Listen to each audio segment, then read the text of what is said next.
Ahora vamos a pasar a una entrevista muy reciente de Nicolás Márquez en la TV boliviana hablando del aniversario de la muerte del Che Guevara. Así que vamos a ver esta interesante entrevista y creo que va a ser lo último del programa de hoy. Media horita más y terminamos. Él maneja dos campos de concentración en el año 59. Uno es en La Habana, que es para exterminio de disidentes, fundamentalmente funcionarios del gobierno depuesto, del gobierno de Batista.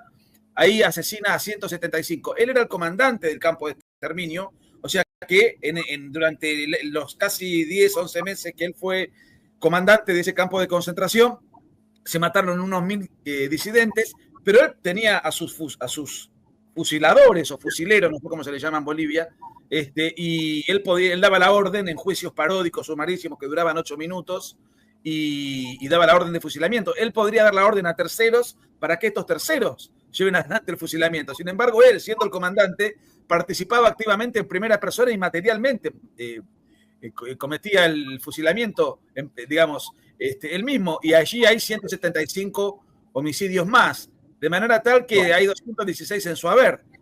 Así que si él pretendía ser una máquina de matar, creo que ese concepto es bastante autorreferencial.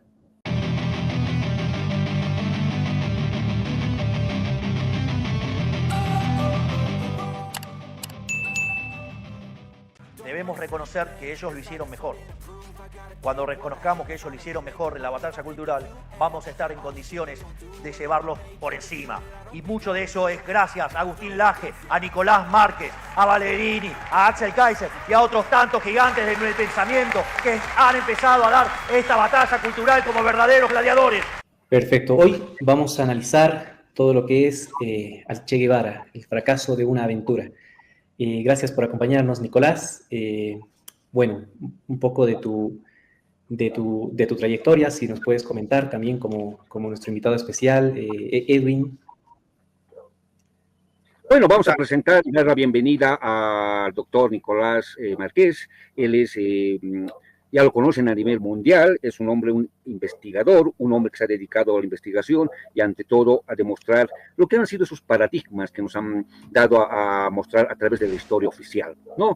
Todos hemos creído en lo que el Che Guevara en su momento ha sido. ¿Por qué? Porque nos han adoctrinado en las unidades educativas, en las escuelas, universidades, ¿no? Y todos han tenido una pasión, pero Nicolás, en su labor tan ardua de demostrar lo que es el Ernesto Che Guevara. No olvidemos que este tema estamos analizando por el tema de lo que es 9 de octubre de 1967, donde muere Ernesto Che Guevara.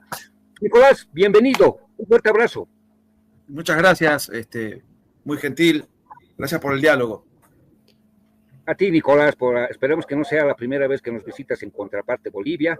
Lo que queremos es desmistificar lo que es el Ernesto Che Guevara, más conocido por el Che, pero tú lo haces con pruebas, con fundamentos, con investigaciones que has hecho, que te ha tomado muchos años, y en este caso, por ejemplo, un libro que es exquisito, con datos precisos, como ser La máquina de matar, biografía definitiva del Che Guevara. Nicolás, coméntanos por qué pusiste ese título a este libro, que lo tengo en este momento, un libro que nos reflexiona sobre cómo nos llegan a adoctrinar. Te escuchamos, Nicolás. La máquina de matar, en realidad, no, si bien parece un título impactante o buscando, bueno, uno cuando pone un título busca llamar la atención del lector, pero no es una frase que se me haya ocurrido a mí.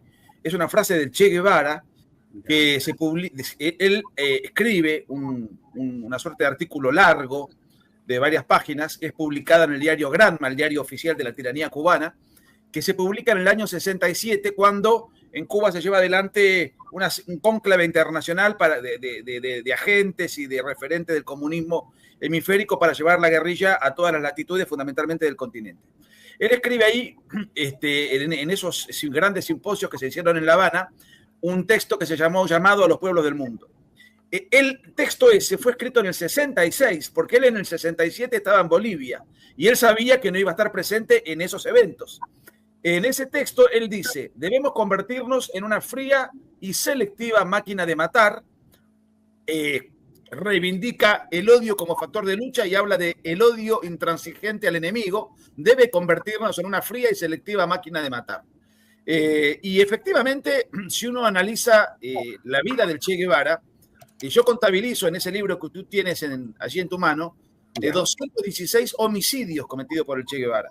Y digo homicidios porque no son personas que él mató virilmente en combate, de hombre a hombre, de combatiente a combatiente, sino que son personas que él fusiló. Y así están detallados, 14 en Sierra Maestra, cuando peleó junto con Fidel Castro en su primera etapa, después otros tantos en el poblado de Santa Clara, más cerca de La Habana, cuando ya la revolución había triunfado, y creo que asesinó a 13, que ya se habían rendido. Y después, bueno, él maneja él maneja dos campos de concentración en el año 59. Uno es en La Habana, que es para exterminio de disidentes, fundamentalmente funcionarios del gobierno depuesto, del gobierno de Batista. Ahí asesina a 175. Él era el comandante del campo de exterminio, o sea que durante los casi 10, 11 meses que él fue comandante de ese campo de concentración, se mataron unos 1000 disidentes, pero él tenía a sus fusiladores o fusileros, no sé cómo se le llama en Bolivia, y él daba la orden en juicios paródicos sumarísimos que duraban 8 minutos y daba la orden de fusilamiento. Él podría dar la orden a terceros para que estos terceros lleven adelante el fusilamiento. Sin embargo, él, siendo el comandante, participaba activamente en primera persona y materialmente cometía el fusilamiento, digamos, él mismo, y allí hay 175 homicidios más, de manera tal que hay 216 en su haber. Así que si él pretendía ser una máquina de matar, creo que ese concepto es bastante autorreferencial. Nicolás, cuando vemos estas acciones, lo llevaba, bueno, son refranes que tenemos acá en Bolivia, ¿no? Lo llevaba en la sangre este instinto de asesino, le han adoctrinado en Cuba, o fue la que también su esposa, que era de peruana, la primera esposa, la que le indujo a tener odio hacia la humanidad. No, él tenía un odio. Todas sus cartas hablan de odio. Hay dos palabras que son recurrentes. Él siempre escribía y anotaba en cuadernos autorreferenciales, tanto sean cuadernos turísticos o anotaciones personales. Siempre usaba dos palabras. La palabra odio era muy recurrente y la otra palabra era la palabra muerte. Cuando hablaba de la muerte, hablaba también de la muerte de sí mismo, ¿eh? O sea, era alguien que buscaba la muerte de alguna manera. Yo creo que era un infeliz. Pero cuando digo un infeliz no lo digo peyorativamente o de manera insultante. Digo una persona que no tenía paz consigo mismo, una persona que tenía un desorden realmente agobiante, y de hecho él buscaba la muerte. Lo escribe en un poema a los 19 años de edad. Él dice que quiere morir acribillado por las balas de manera heroica y luchando. Lo dice en un poema a los 19 años de edad. 20 años después muere más o menos así, acribillado por las balas, luchando. Bueno, murió, lo detienen y lo ejecutan, pero dentro del contexto en donde él fue a hacer una guerrilla a un país muy lejano al de Cuba, con mercenarios cubanos, para imponerle a los bolivianos un modo de vida totalmente ajeno y extraño a su idiosincrasia, y además en el afán de derrocar a un gobierno que había sido elegido poco tiempo atrás con el 66,6% de los votos, como había sido el gobierno de Barrientos. Desde el punto de vista táctico-militar fue un desastre, porque eligió un lugar que en ese momento era muy despoblado, no se hablaba español, la zona de Ñancahuazú, digamos, y vos para hacer una guerrilla necesitas conocer los usos y costumbres del lugar, no los conocía. De hecho, si mal no recuerdo, nunca me acuerdo cuál era el idioma que se hablaba allí, creo que era el guaraní, el quichua. Y él estudió en un momento determinado, cuando se dieron cuenta de que no tenían ningún nexo con la población, empezaron a estudiar guaraní. Ni siquiera sabía cuál era el idioma que se hablaba en el lugar que él elige para hacer una guerrilla. Y la característica de la guerrilla es que no puede competir con un ejército profesional, salvo que se gane la adhesión de la población, y entonces ahí puede equilibrar fuerzas. Pero ¿qué adhesión vas a ganar si no conoces el terreno, no conoces la idiosincrasia, no conoces el idioma? Y de hecho no pudo reclutar a un solo campesino boliviano, y de hecho fue delatado por los campesinos bolivianos, de manera que yo cuando estuve en Bolivia, y estuve el año pasado, pero anteriormente había estado en el 2017, cuando se cumplen 50 años de la muerte de él, que muere en el 67. Sale este libro que tú tienes allí, y en un programa de televisión, me acuerdo que un periodista de Bolivia, de La Paz, me dice, pero usted está ofendiendo a los bolivianos que sienten simpatía por el Che. Y me pareció una pregunta extrañísima, porque en realidad los que se tendrían que sentir ofendidos son los bolivianos con los 49 homicidios que el Che y sus cubanos y sus asesinos extranjeros, estando en Bolivia, asesinaron durante un año de campamento que tuvieron allí en el sur de Bolivia, en el afán de conquistar esa zona. Y muchos dicen que desde el punto de vista psicológico él tenía en mente también volver a la Argentina, que hacía muchos años que no volvía, y entonces ya conquistando el sur de Bolivia podía bajar al norte de Argentina y bueno, y desde allí empezar a hacer otro foco revolucionario. Él tuvo 3 etapas, o 4 en realidad. Primero la guerrilla con Fidel Castro en Cuba, donde tuvo una participación menor. Después fue al África, al Congo, y ahí la participación fue nula porque los negros no desconfiaban de los blancos, entonces desconfiaban del Che Guevara. No pudo pelear nunca tuvo un combate en el Congo y tuvo que volverse habiendo sido derrotado militarmente. De hecho, su diario en el Congo comienza diciendo: esta es la historia de un fracaso. Él se siente abrumado emocionalmente, se va a la embajada cubana en Checoslovaquia, se pasa varios meses y finalmente vuelve a Cuba en el afán de dar su última pelea en Bolivia. Pero previo a eso intentó manejar desde Cuba un contingente guerrillero en la provincia de Salta, Argentina, que también fue diezmado rápidamente. Todos los emprendimientos que el Che Guevara llevó adelante como guerrillero fracasaron rotundamente, como funcionario público también, pero en el caso boliviano el fracaso fue mucho más sonoro, porque directamente allí es detenido y ejecutado. Ahora,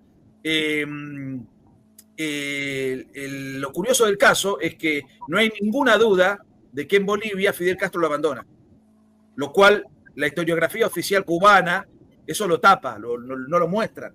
Yo, a raíz de un montón de pruebas, incluso un reportaje personal, no personal, telefónico, que le hice al entonces general Gary Prado Salmón, me contó toda una serie de cosas donde ponían de manifiesto de manera abrumadora el abandono de Fidel para con el Che, porque el Che Guevara era un personaje muy incómodo para Fidel Castro, porque era indomable, era imprudente, era un exaltado y comprometía los intereses de Cuba, y Cuba respondía a su vez a los intereses de Rusia, que era quien le financiaba la isla. Y en ese momento Rusia no apoyaba a la guerrilla de América Latina, porque estaban en la etapa de la coexistencia pacífica, la Guerra Fría, y Rusia no podía quedar comprometida con las guerrillas. Entonces, de hecho, en América Latina los partidos comunistas dependían de Moscú. Por eso, en Bolivia, el Che Guevara no recibe el apoyo del Partido Comunista Boliviano, que en ese momento lo dirigía, se me hizo una laguna, él tiene una reunión, presidente de... ¿Quién? Mario Monge. Mario Monge. Mario Monge corrompe con el Che Guevara y lo deja librado. Porque él respondía a Moscú, no al Che Guevara y sus aventuras. Entonces tuvo una reunión, pero en la reunión no le brindó ningún apoyo. Ahora, me fui por las ramas a la pregunta inicial. Yo creo que se hizo comunista y se hizo guerrillero para darle un motivo a su vida y poder hacer catarsis o exteriorizar ese odio contenido que él tenía. Porque él en sus anotaciones decía, él le ponía incluso palabras con un cierto erotismo, un éxtasis,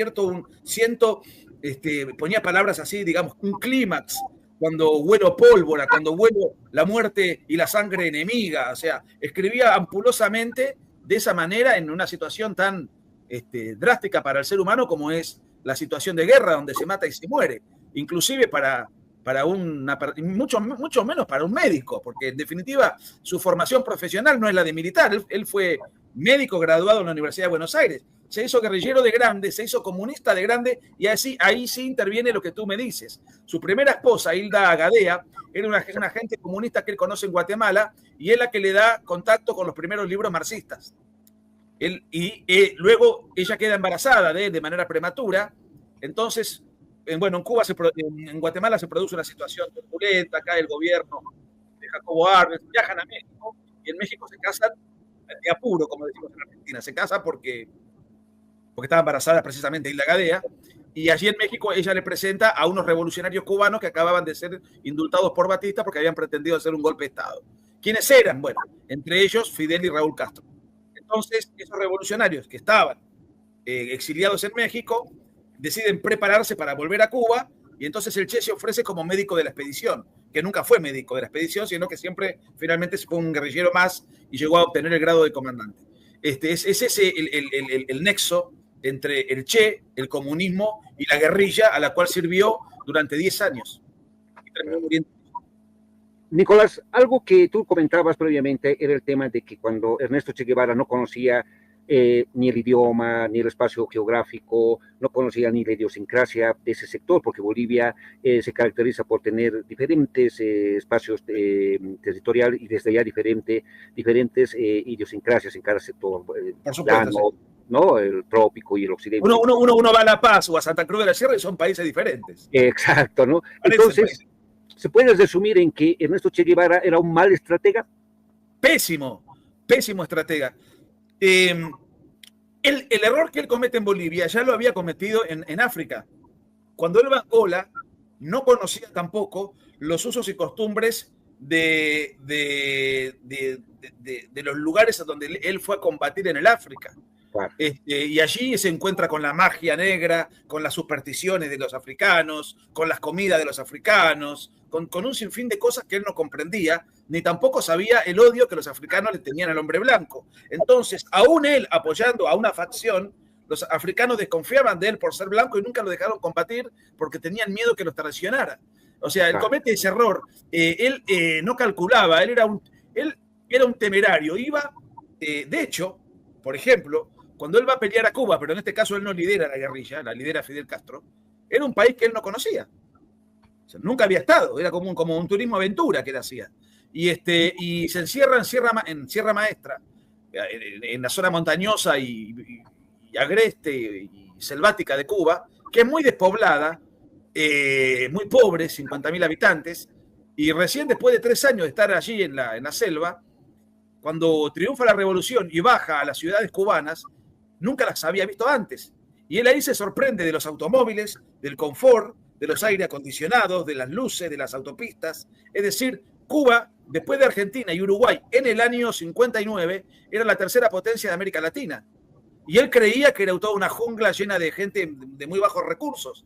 Sin embargo, era un país muy próspero. Tenía un problema, sí, institucional, porque Batista que fue el presidente depuesto, era un presidente corrupto, desacreditado, instituciones que funcionaban, digamos, con muchas falencias, pero no tenía problemas económicos.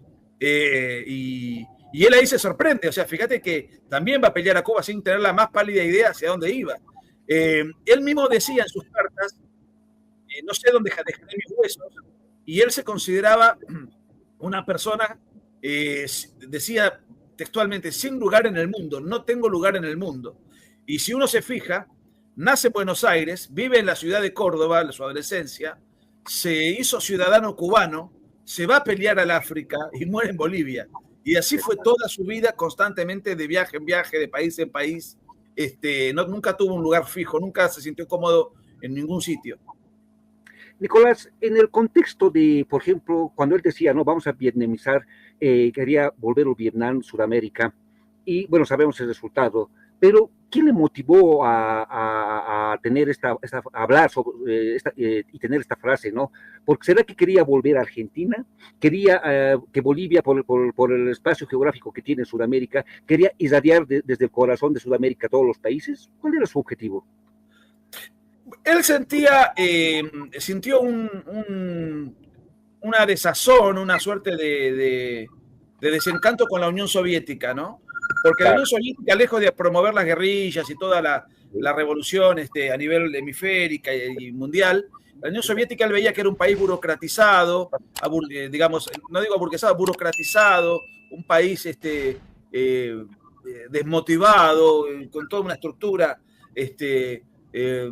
y él se sentía mucho más atraído por el comunismo chino, que era más afín a su gusto personal. Era selvático, era de guerrillas montañosas y campesinas. Entonces, y él sentía mucho más afinidad con Mao Zedong. De hecho, se reúne a escondidas con Mao Zedong. Los rusos se enteran, se lo cuentan a Fidel Castro y a Fidel Castro lo tiene que expulsar de la isla, ¿verdad? Y él dice, para expandir esto, tenemos que hacer, él dice, de la cordillera de los Andes un gigantesco Vietnam. Tenemos que hacer 2, 3, 100 Vietnam. Entonces, él lo que busca es a que cada país tenga su propia guerrilla.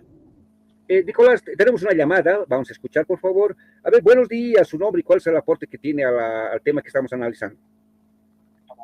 Buenos días, me Me gustaría, primeramente, Edwin, sabe que los liberales no seguimos líderes, seguimos ideas. Claro.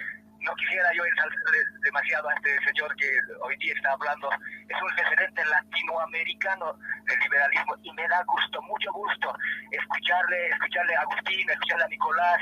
Yo empecé escuchando a Gloria Álvarez, que en algún momento nos dimos de cuenta que era del zurdo camuflado, pero estos señores que están en Latinoamérica son los referentes. Nicolás, te agradezco muchísimo que hayas emprendido esa hazaña para despertar a Latinoamérica, Nicolás, y que tal vez algún momento te tengamos para concluir ese debate que tenían que hacer ustedes con María Galindo, la zurda de aquí de Bolivia, y algún momento pasen a La Paz y que concluyamos y les retemos a María Galindo, le hundamos a esos zurdos en Bolivia. Nicolás, te agradezco muchísimo por haber estado en la emisora y a ti también por todas las ideas que has dado. Muchísimas gracias, Edwin. Estoy contento de lo que ha pasado ayer con la venezolana, nuestra líder grande allí en Venezuela, y hoy día escuchándolo, yo estoy contentísimo hoy día, Edwin. Muchísimas gracias, Edwin. Gracias, compatriota Hugo, por su llamada. Gracias.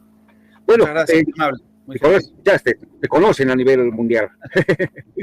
Muchas gracias, muy amable, muy gentil. Nicolás, ya para ir cerrando la entrevista, esperemos, bueno, que la próxima vamos a tener más tiempo. Por ahora vamos a estar un poquito limitados, pero con palabras de reflexión, ¿qué dijeras a los bolivianos, a los argentinos, que de muchos países han estado involucrados en el tema de lo que es... pero tenemos otra llamada, perdón, pero a ver, vamos a contestar, por favor. Aló, buen día. Le escuchamos, compatriota Roberto, que sea breve, por favor, porque ya estamos terminando este espacio. Está bien, buen día, compatriota Edwin, como también saludos al panelista. A mí siempre me ha llamado esa leyenda de un mito del Che Guevara, pero también he sacado mis propias conclusiones. La incursión en Bolivia, sabemos que ha sido un invasor de nuestras Fuerzas Armadas, pues lo acabaron. Esa es una alegría. Pero aquí también hay una situación en la política que además ha vinculado, ha levantado las banderas del Che Guevara.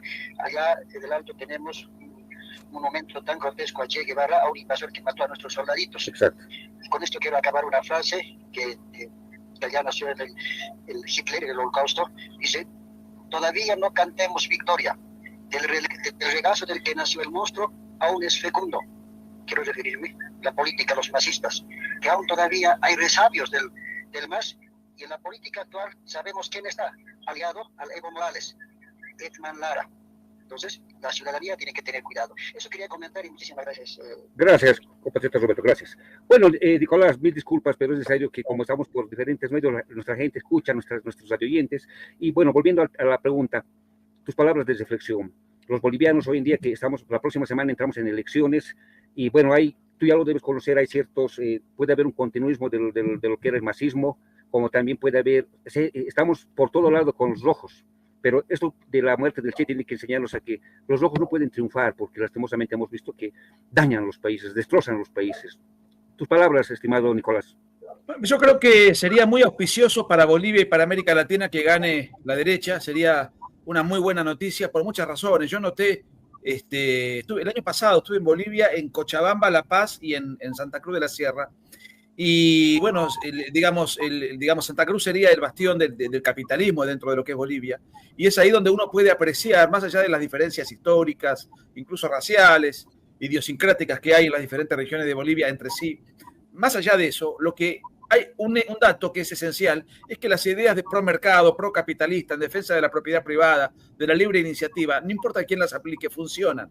Esto se puede ver en el Bolivia mismo, se puede ver en el primer mundo, se puede ver con la experiencia propia y con la experiencia ajena.